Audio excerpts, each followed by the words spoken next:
We've been living aboard Cavu, our 44-foot Jeanneau 440, for right at a year now, and we've learned a few things. In this episode, we'll share with you what we've learned in this year and things we wish we knew before living aboard. I'm Patricia. And I'm Dave. We sold our house. And in April of 2021, we took delivery of a brand new Jeanneau 440. Since then, we've been outfitting and upgrading the boat with everything we will need for the cruising lifestyle. We've been learning to sail here on the Texas coast, but we're ready to cast off the dock lines in 2023. So come join us for the adventure. Another thing we learned after living on the boat for a year was we have too many clothes. Okay, this is my closet. It is filled to the brim. I just got done doing laundry, so everything's clean. But, yeah, it's gonna bust any minute now. And this is the third rendition of the closet. I've tried multiple configurations of hangers and the hanging canvas drawers. But these plastic stackable bins, I've been pretty happy with them. I've had them probably for about 6 months now.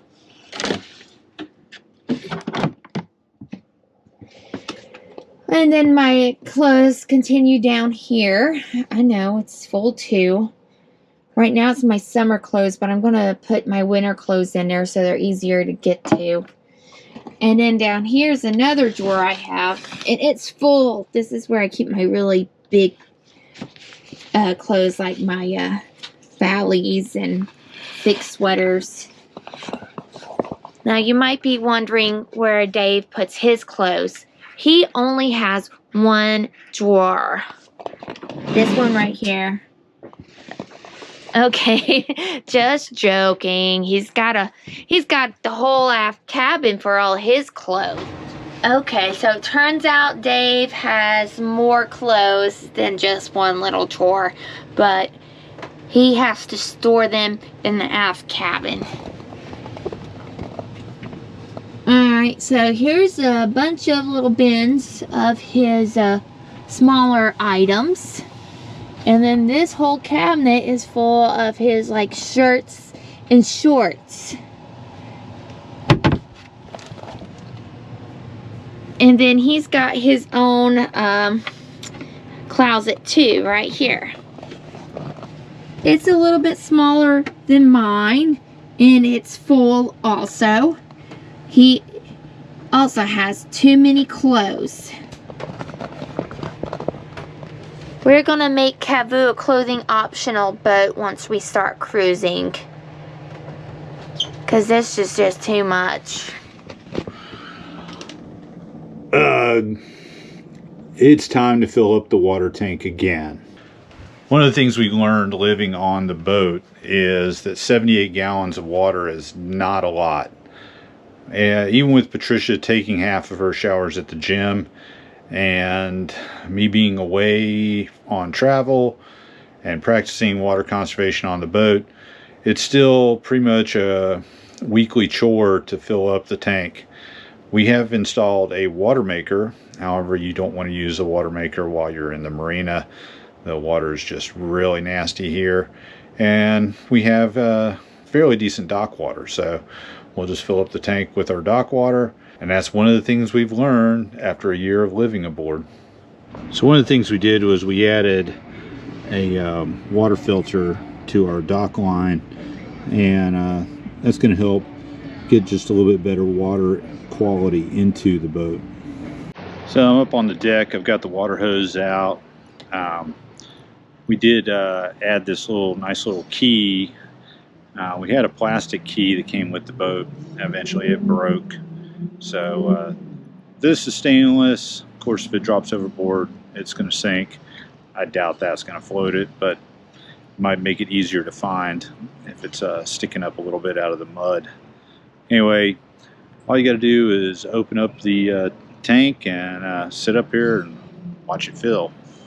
Another thing we learned after living on the boat for a year is how complicated it is to cook with a propane stove. Tonight I'm making brownies for dessert, and I'm going to cook it in our Jeanneau propane stove. And as you see, it's right now being used for storage for the muffin tin.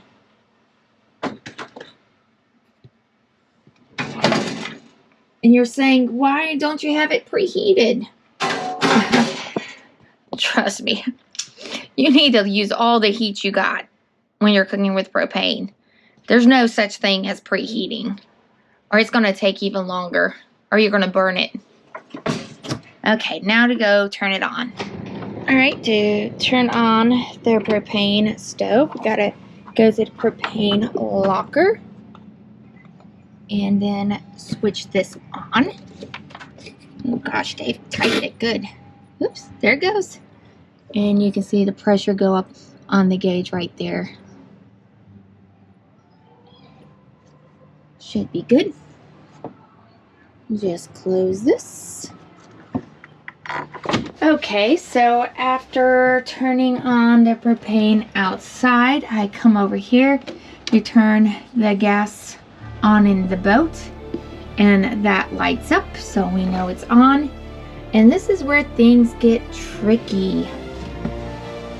This is the one for the oven. I think I'm gonna put it on the big flame. And this is to light it. At this time, I need to use both my hands. I have to hold down the button that looks like a lightning bolt and press this in. And it takes a while for it to catch.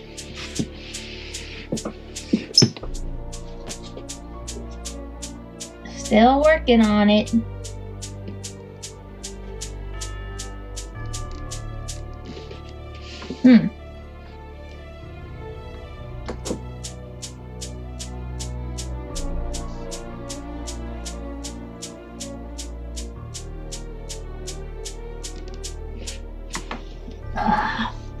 Nope, still not catching.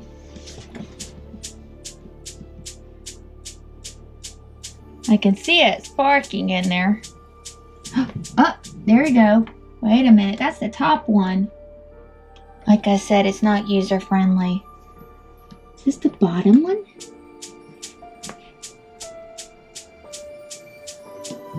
There, that one's the bottom one. Oops. I'm afraid to let go of the button. It might just turn off. Let's see if it does. What the heck? It turned off. Try again.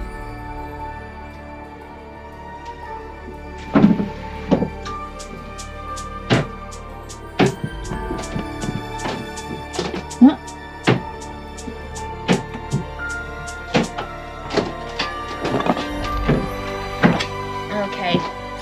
So, see right there? The bottom's lit. Still afraid to take my finger off the button. Last time I did it, it turned off. I think it's safe. I don't know. I really don't know if it is. Okay. Whew. We've got a flame. So now we just play the waiting game. Well, waiting and watching. And I think usually for brownies, we're looking at 45 minutes. In a normal oven, 20. Okay. Oh, I heard a noise. I thought it turned off. Nope, we're still good. To be continued. All right, my smell timer's going off. It's really starting to smell like brownies on Cavu. So time to take a look. Okay. Let's look at the pan. It looks like it's getting close, but you see there's that one area where it's pretty, there's that one area that isn't baked that well yet. So I'm going to rotate the pan around so it gets cooked in that one area. That's one thing I've noticed I have to do when I bake in the propane oven is it doesn't seem to distribute the heat as well as a regular oven would. And also what they recommend is having like a solid sheet under the baking pan. Allegedly, that helps distribute the heat better than it would if it was just on the grate. Honestly, I haven't tried it baking without it, so I don't really know if that's true or not, but it seems to help. So I think we got about 10 more minutes on the brownies. Let's see if I'm right. It's been about 10 minutes later, give or take, and I took the brownies out. I'm gonna do the fork test. That comes back pretty clear. I think they're done. So it took about 40 minutes, what would normally take 25 minutes in a normal oven. And the brownies I make are pretty thin. It's a pretty small recipe, so me and Dave don't overeat brownies. So to turn off the oven, first I'm going to turn off the propane in the locker and then turn it off down here so I clear out the lines of propane. Another thing we learned after living on the boat for a year is that we don't have a 2-cabin boat. We have a 1-cabin boat with 2 garages. And this used to be one of the cabins in the aft of the boat. Now it's a total mess, but really it's another garage / utility cabin, whatever you want to call it. Turns out we really didn't need the extra bed because people would come and visit us. And even if they did come and visit us, I mean, look how low the ceiling is. Yeah, it's like sleeping in a coffin, so might as well just turn it into something useful. Storage, because you can never have too much storage on a boat. So what else did we learn? Storage. Let me show you our wine cellar. So now it's wine and food pantry because we just needed more and more storage. But still got some wine in here. Another thing we learned after living aboard for a year is that we don't have enough electrical outlets, and we've had to use surge protectors in multiple locations on the boat just to plug in all our electrical devices. Here's one right here. Surge protector that lives on the helm station to plug our electrical appliances in on the galley because our galley only has one outlet right there. Here's another surge protector we have in the salon to plug up our monitor as well as our computer when we're working on the table. And here's another surge protector in the main cabin. I have one on my side of the bed too. And this is where we charge all our devices because we only have 2 USB ports and 1 outlet plug right there. Oh, and I forgot to mention, there is absolutely no outlets in the heads. None. I have to like style my hair on the bed. Not like I use too much of hair drying tools anyways. Another thing we've learned after living on the boat for a year is that we have way too many dishes. See this cabinet right here? It's filled with dishes. Do we ever use all those dishes? No. Here, let me show you guys. It's like glasses, bowls, plates, more glasses. I mean, we could store a lot of food in here, but it's so filled with dishes, we don't have any space for food storage in here. And I think for where we're at, it would be way better to have more food storage than extra bowls and plates. I mean, only time we've had more than 8 people on the boat was when we christened the boat. And then we use disposable dishes anyways. It's like, I think for entertaining, our limit is 4, not 8. So this is going to be part of the downsizing. We're definitely getting rid of half these dishes. Another thing we learned after living on the boat for a year is that you can't just live in any marina has a live-up board. Yeah, we were lucky to get into this marina. They have a set number of live-up boards they allow, and it just so happened we were able to get in. Varies by state. We were looking at jobs in Florida a couple times and looking to move there, and each time we found that it was very difficult to find a place that you could live aboard your boat. Or any place in a marina. Any place. Yeah, we're still on the waiting list Yeah. in a couple marinas in Florida right now. Doubt we'll ever hear from them, but it was kind of opened our eyes. We also learned that if you say you're a live aboard, they didn't really like you, but I guess the proper terminology would be transient. Yeah. So if you were a transient, it's more acceptable than saying you're a live aboard. Some of these places, there's state rules, but then other places are just trying to keep from having a bunch of floating trailers in the marina, kind of bringing down the image. So there's criteria. The marina that we're at, year, length. Yeah, there's a minimum length. There's a minimum age boat that you can have in here and still qualify. So there's requirements like that. If you're thinking about doing this, that's kind of one of the things you kind of need to map out and know where you can stay. Yeah, unless you want to live on the hook all the time, which is really hard to do when you're still in boat project mode and you still have jobs on land. Yeah, but I mean, we enjoy this place that we live at, and it's convenient for us, and it'll work until we get ready to leave. Yeah. What else did we learn after a year of living aboard? We need a bigger boat!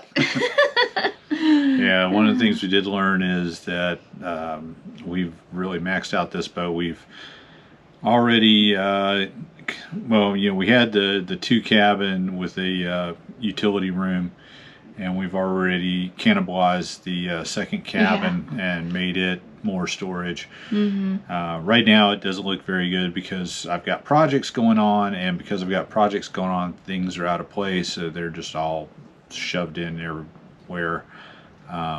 But we're hoping to get that done this month, and we'll have everything back ship shape. But too many dishes, too many clothes. We're working on that though. Yeah, we purged today, and we went from 2 storage units. We're down to 1 storage unit. Hopefully we're going to cut that in half in the next couple months, and be down some more. And then leave. Well, or buy a bigger boat. Or buy a bigger boat. We'll see. Yeah, we'll see. Anyways, just do it, y'all. Yeah. If you're thinking about moving on a boat, just do it. Yeah, we enjoy it. The community's great. We get along great on the boat. It's the tiny living. Economically, it's doing real well for our economy. Yeah. Living on the boat, and so we can definitely recommend it. So we're going to continue this adventure. Come join us for the journey, and make sure you like and subscribe, and we'll see you in a couple weeks. Bye-bye! Little photo bomber.